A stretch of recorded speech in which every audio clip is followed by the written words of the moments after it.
شوجهان فتویف ساکن 28 ساله جماعت حیات نو نویه جبار رسولوف به کشتار همسر 23 سالش ددبوی و گلچروی با بیرامی مخصوص عیبدار می شود.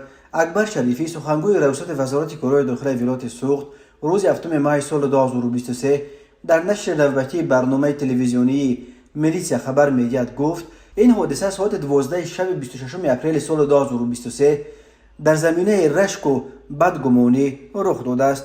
این در حالی است که شاهجهان گلچروی را دوست داشته گرفته بود ولی بد رشکی سبب ویران شدن محبت بین آنها گردید. خود شاهجهان در این گزارش نقل میکند که به همسرم گفتم که چرا این کارو کردی و مرا در بین مردم سرپست کردی. وی خندید و مرا مزاح کردن گرفت.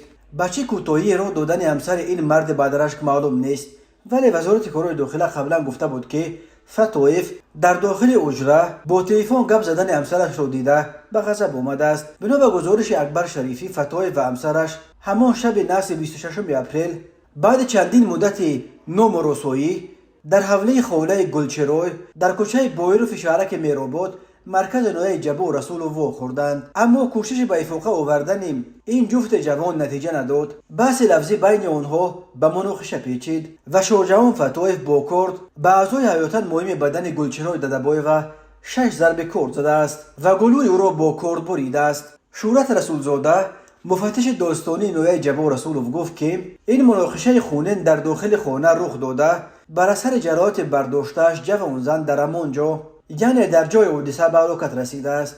کارمندان میلیسیا شاهجهان فتویف را همان شب در جای حادثه دستگیر کردند.